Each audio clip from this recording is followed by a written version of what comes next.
We are back. We are back live in the studio, Candid Talk Radio on IntellectualRadio.com. We have one of the candidates running for mayor, Dr. Willie Wilson, in the studio with us this evening. Dr. Wilson? All right. How you doing? Glad to be here. Well, we're glad to have you. We're talking tonight to Dr. Willie Wilson about the mayoral candidate for mayor. So, Doc, we're just going to jump right in. Okay. Ready to go. You are... my Paul Robeson up today, if I can just say that. No, right? That'll work. You just got it from A to Z, from the rooter to the tutor. Man, you're doing a whole lot. Yeah. Why put your hat in the ring into being the mayor of Chicago?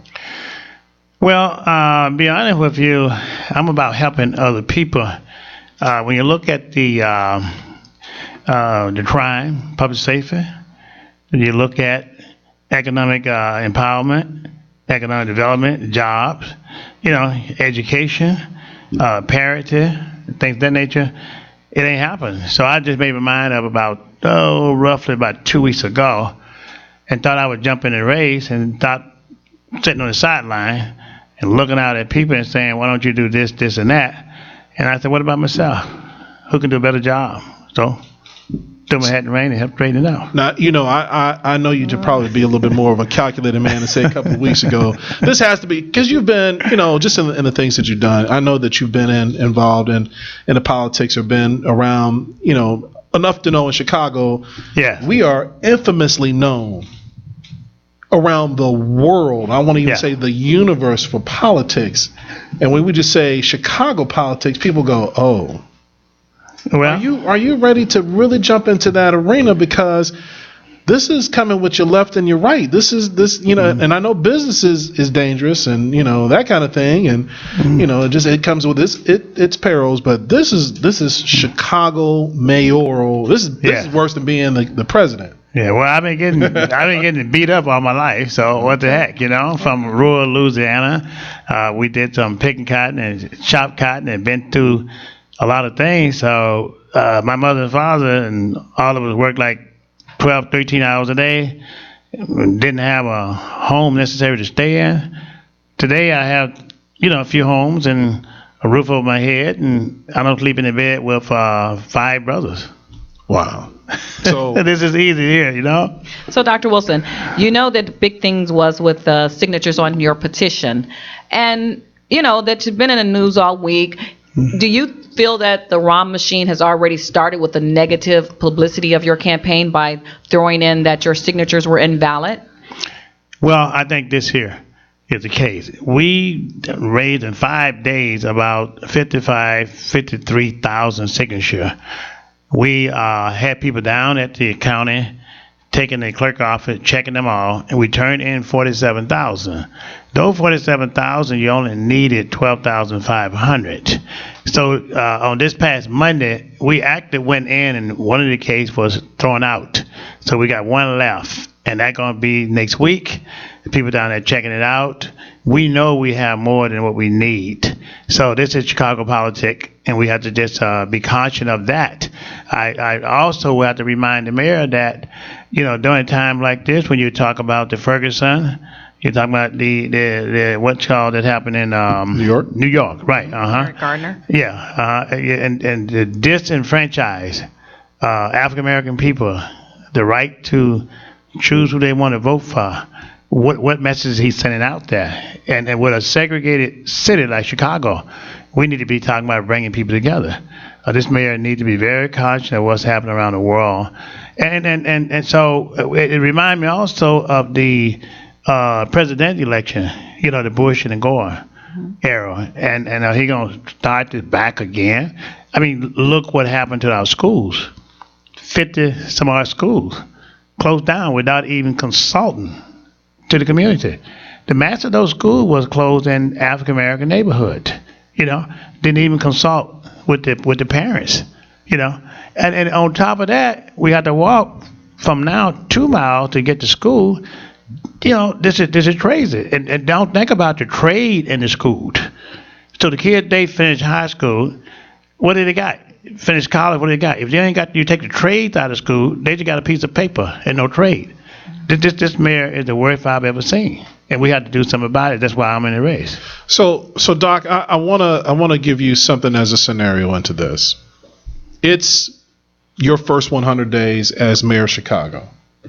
The scene is pretty much as this: we're debt ridden. We're in a situation where our schools are severely struggling. And I'm not talking about our selective enrollment schools. I'm talking about the vast majority of the Chicago public schools are at a struggling pace. That the revenues of taxes in the city of Chicago are not being generated because we're more of a rental income and we're not as strong as being a homeowner income. And we need the tax bases to provide the things that we need for the schools. We need that for police services. We need that for all municipal services. What are we going to do, in a sense, to start regenerating that back here in Chicago? And you're the mayor. What are your thoughts? Well, my thought is this here: we're gonna fix it.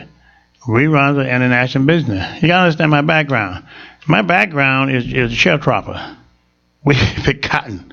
From ran away from home in 13, 7th grade education. Today we have an international company.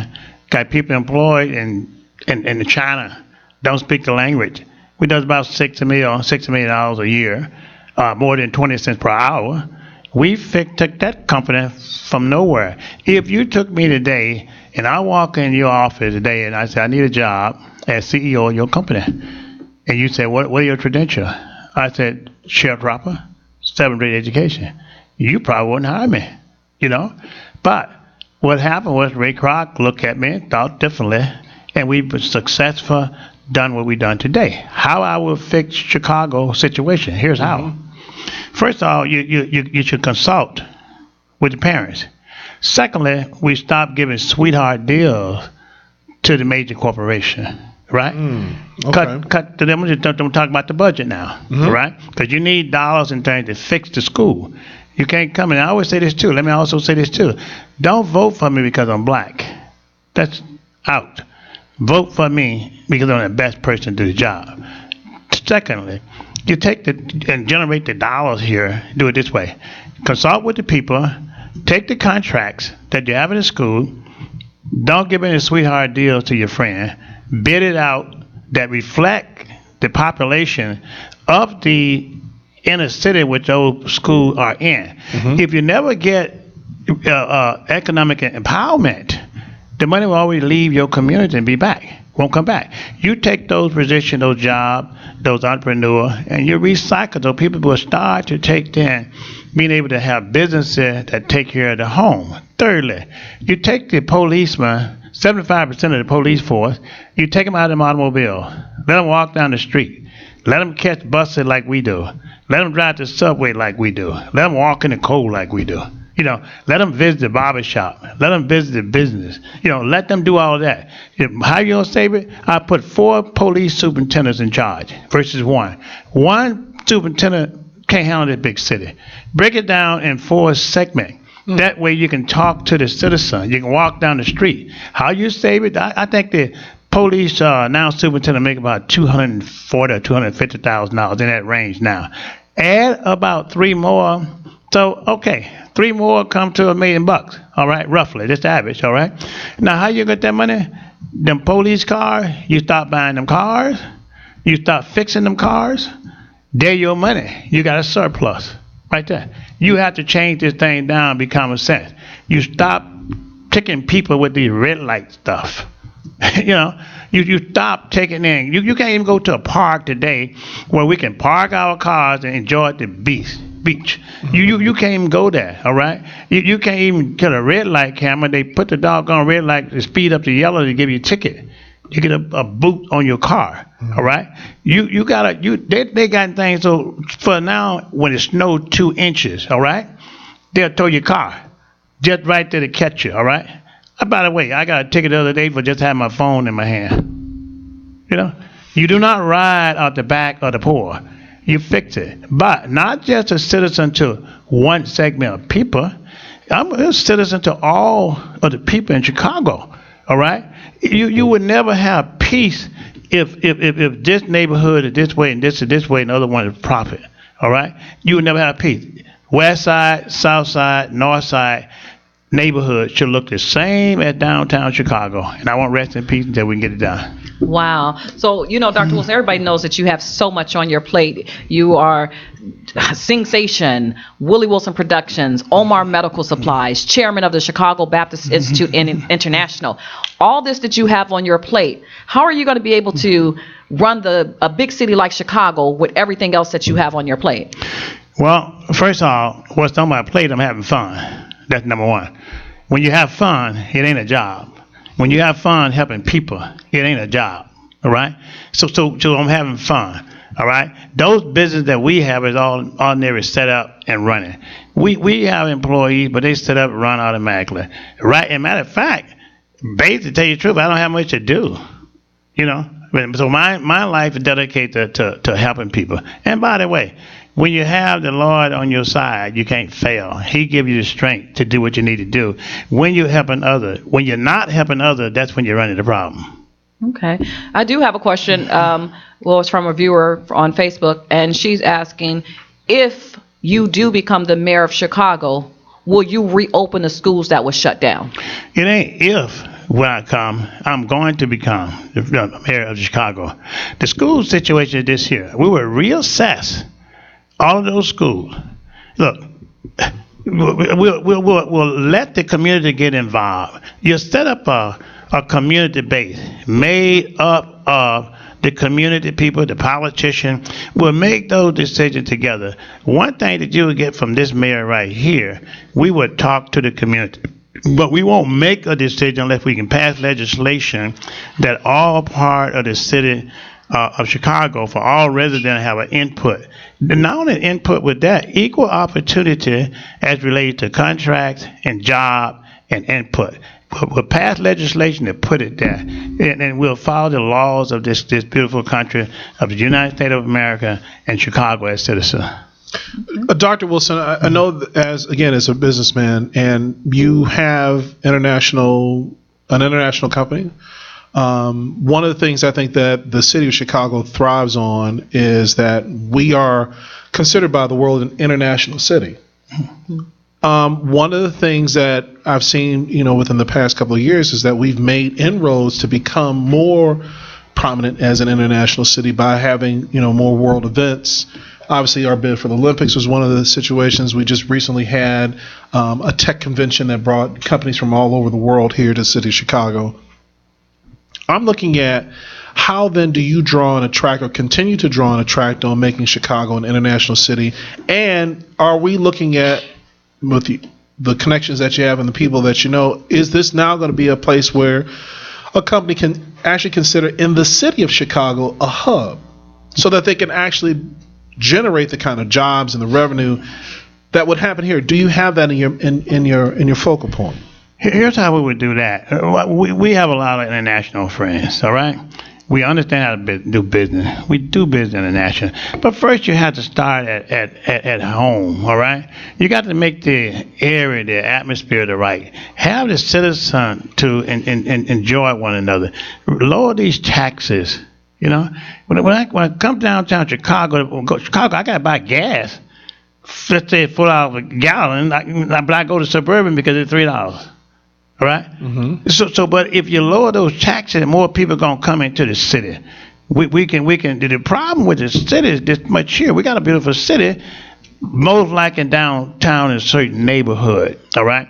When you got a nice city that are attractive and people is happy, a lot of people don't come in Chicago. They're scared of the crime.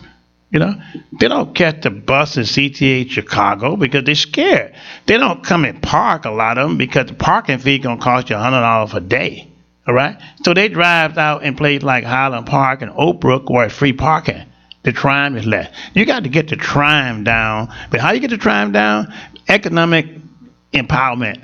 To take every people can dream and can become financial to take their kid and send them to school, or they can live in a nice home. They can not have potholes like in certain neighborhood. And the mayor neighborhood now, he don't have no pothole there.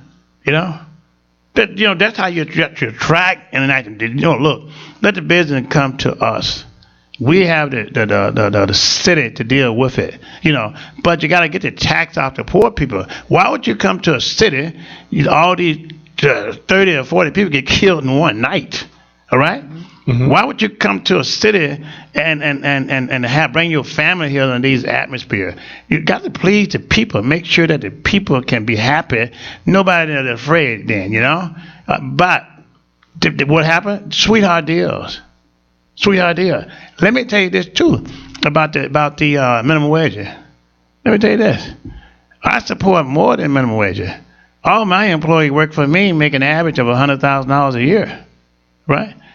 Why you talk about minimum wage when you're taking away the contracts? Mm-hmm. And why you talking about minimum wage? You got 2 or 3 months before you get election. Why didn't you start 4 years ago?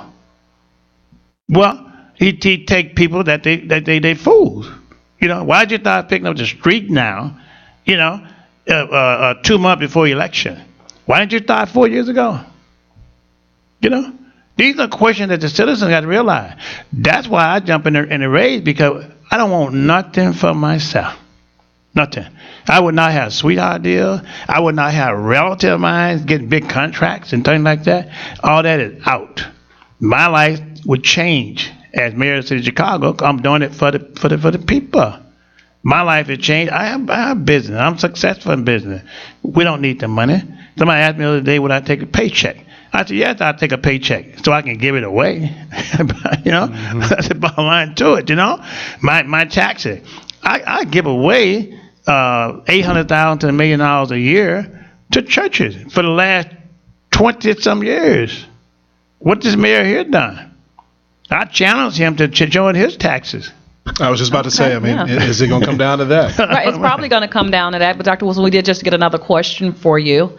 As mayor of Chicago, what are you going to, what is she saying? She understands that what you're saying, but what are you really going to do to turn Chicago around? All this sounds good, and this is the same conversation that the previous mayors have had, but what are you going to really do with the violence in the city, which is the most prevalent thing against young black men? What are you really going to do? Will there be an independent review board for all these unnecessary shootings?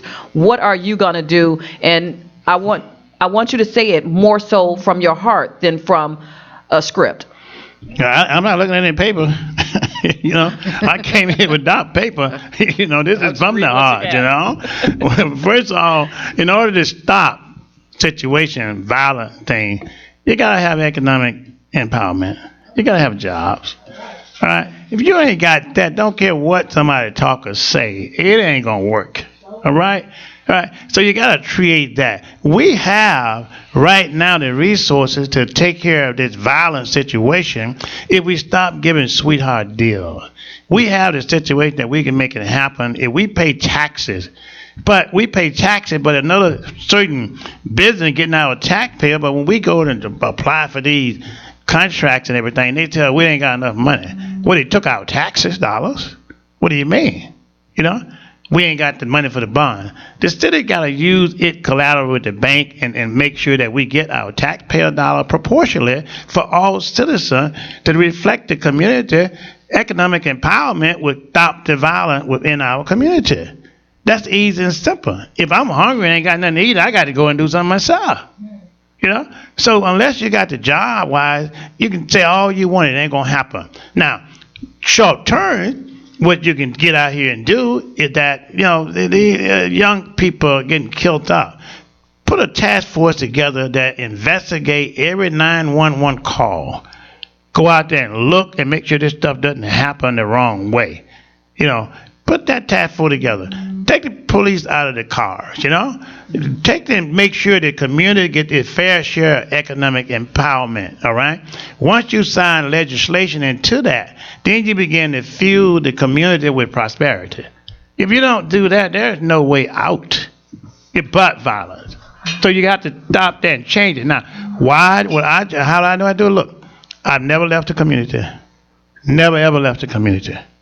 Never. I'm from the community, of the community, and I will die in the community. And there would be no sweetheart deal. There'd be no favoritism. Everybody's entitled to what they pay their taxpayers' dollar. That's how you get it. Anybody tell you anything else? You have to prove to me. I proved myself in terms of business-wise, 7th grade education, business, but at most important, I'm human. I'm compassion. Equality, compassion, and friendliness. You can touch me. This mirror you got now is untouchable. I never heard of somebody pay your salary and you don't speak to them. That's crazy. Okay, another question just popped in. I guess you're very popular tonight, Dr. Wilson. Again, I'm trying to read without my reading glasses, but I saw you on television with Bruce Rauner Transitional's team. Are you a Republican? I'm a child of God, and I try to do what's right. But I'm an independent thinker. I voted over 400 some times for Democratic, only about 3 times for Republican. I made a choice. My choice was this. I didn't look at Bruce as a Republican. I look at Bruce from his heart, what I asked him to do, some of the same thing I'm talking about now. All right? I asked Governor Quinn for the last 5 years. I've been a friend of him for 5 years. Those things didn't happen.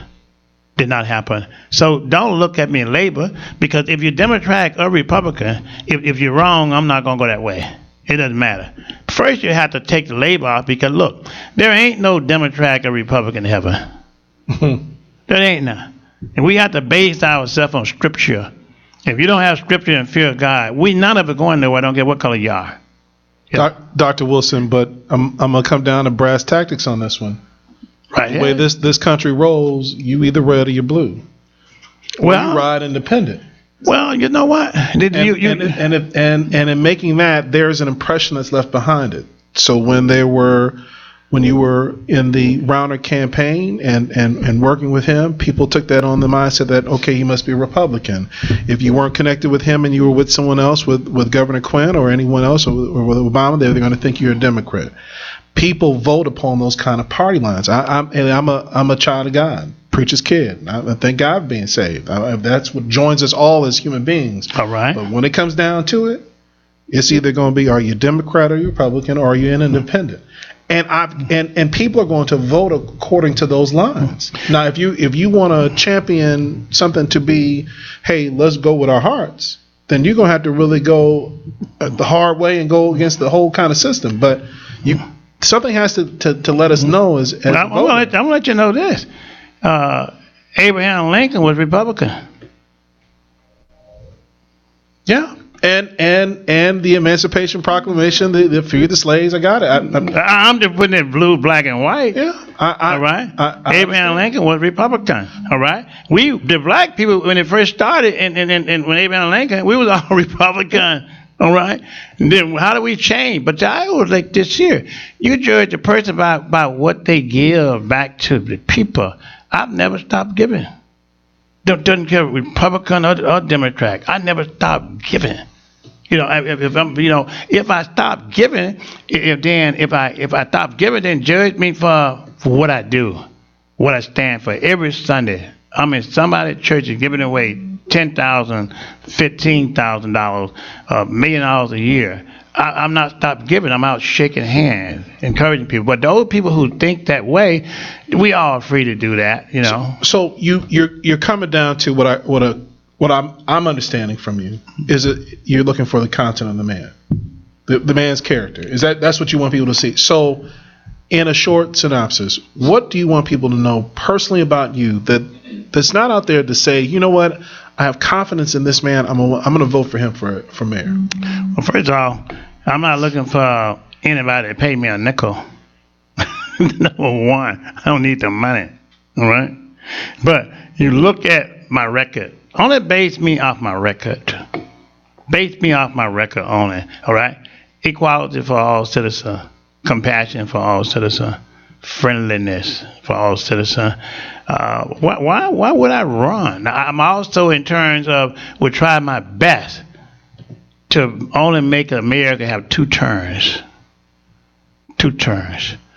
2 terms enough so you don't get tied in with your friends. I'm serious about it. What would I run for mayor of the city of Chicago if I'm not even running for money? Otherwise, then to help. I'm tired of the oppressed of different neighborhoods. I'm tired of this segregation in Chicago. We got to bring people together of all race, creed, or color, regardless of what. Somebody don't understand something, we got to integrate the police force equally so we will stop some of this crime. We got to have classes that teach about how you relate to different nationalities and things. We got to get in there and box it out. Somebody got to change. We've been on a democratic situation for a long time, but what do we got? The state get less than 1% and over 14% of the state dollar on the democratic. I mean, what the heck that is, Right. So what is this about? I don't think nobody should be one party. I really don't. I think you have to judge to be an independent thinker. That's my opinion. I just don't. You be a Republican, you're a Democrat, or you're independent, whatever it may be. But have your own mind. And if this person here, a Democrat, treats you wrong, then you don't go that way. If the Republican same way, you don't go that way. But make those decisions not because of party line. That's what this country has got itself into these days. That's what I try to do and set an example, because understand this. Our kids look at us, all right? And so our kids look at us. If we haven't made it under the Democratic era in 5, 6, or whatever years it's been, 12 years, and we still get less than 1% in this state of the fair contracts and things, you got to change, go a different way. If you got a flat tire, a road block down there, you're going to go a different way to get you home. That's where I'm coming from. Okay, another question, Dr. Wilson, from David of Hyde Park. He wants to know, what is it that prompted you, besides what you said earlier, to run for mayor? And are you just saying that because you donate and give back to the community that this is the reason why you should be the mayor of Chicago? I'm just giving a solution. How do you deal with it? Let's take public safety, for example, all right?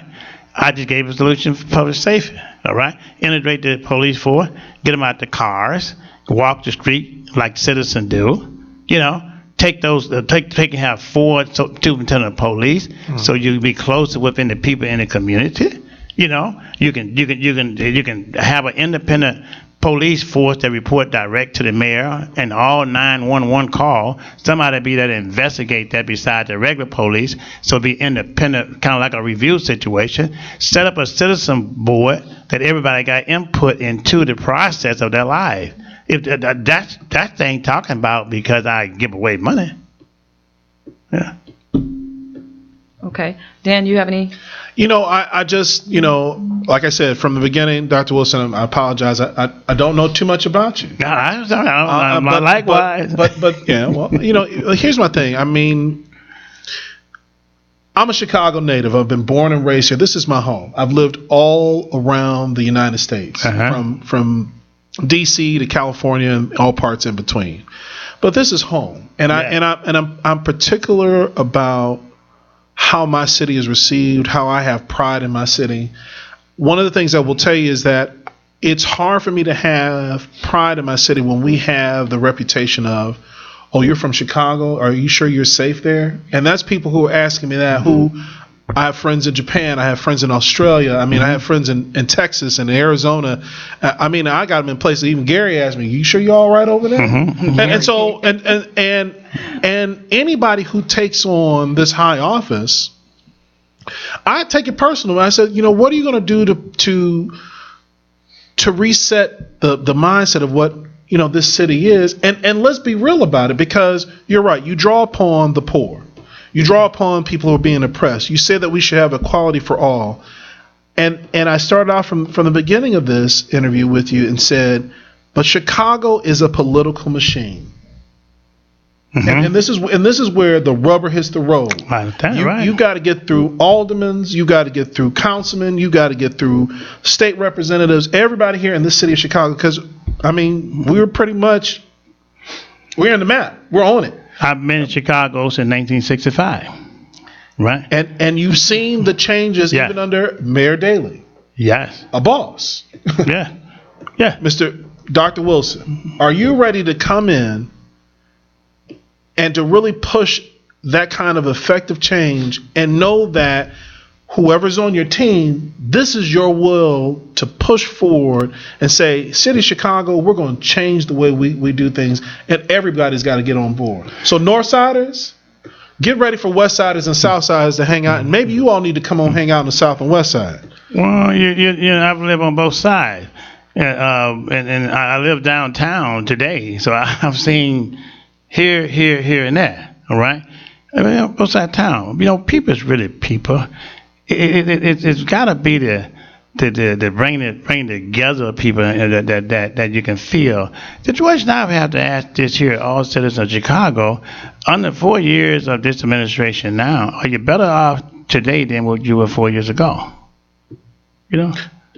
Doc, and on the west and the south side, here's the things that in working in those areas, here's what I want to see.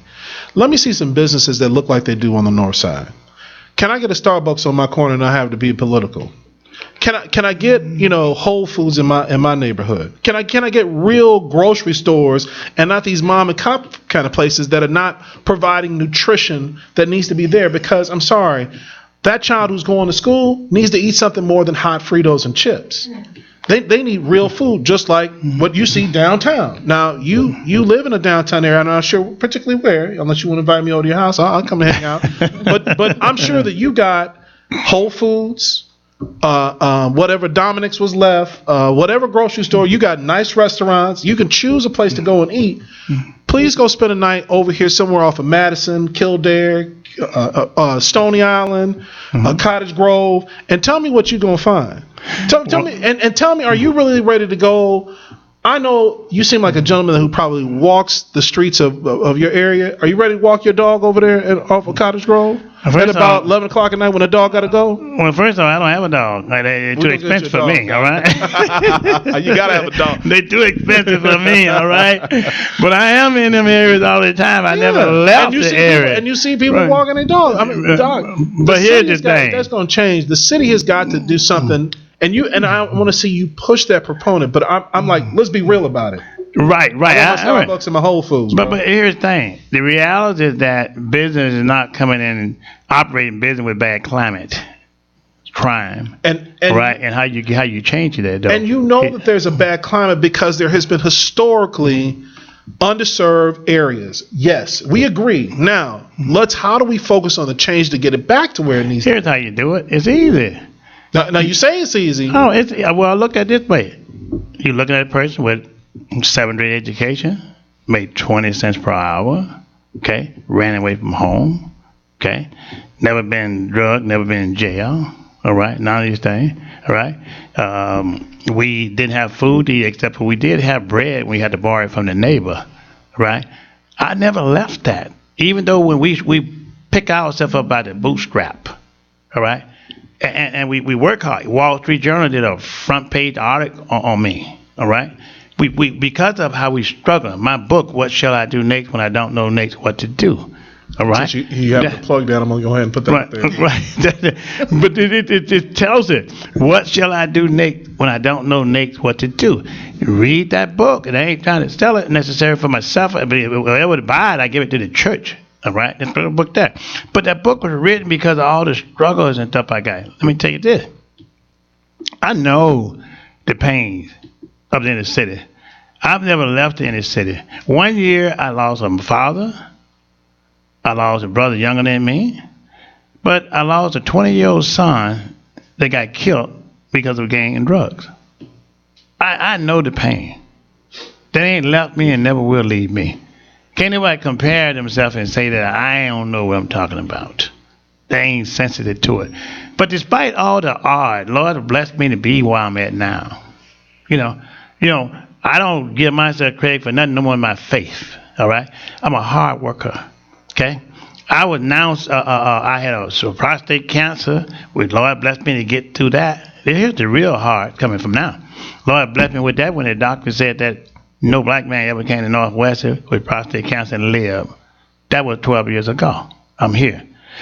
2 years ago, I had a heart attack, and on the table, the doctor said that you're gonna die. You're not gonna get up. I'm here, right? Don't tell me where I ain't come from. All right, and but you know, you can lose a mother or a father, but you lose a son. You lose a son. All right, or a daughter.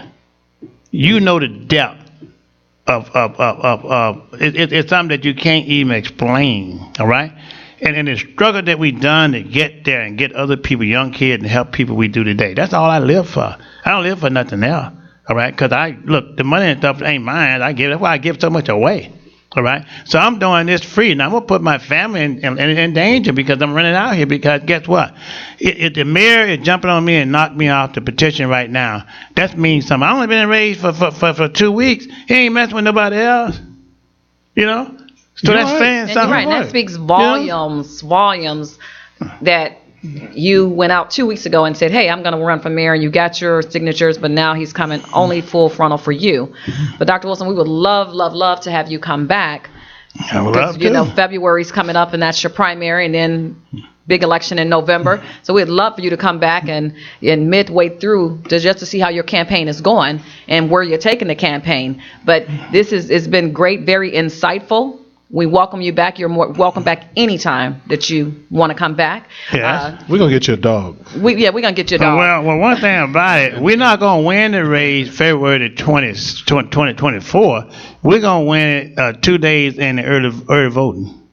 All right. All right. So everybody know, get out there and vote. You got to vote. Register to vote. And that's what it's about, Doc. That's right. You got to vote. So, you know, this is Candid Talk Radio on Intellectual Radio. We have Venus versus Mars coming up next. And you never, ever know what Miss Chris has in store for you. Venus versus Mars up next. Dan, where can everybody find you? Hey, man, you can always find me here on the best night of your life.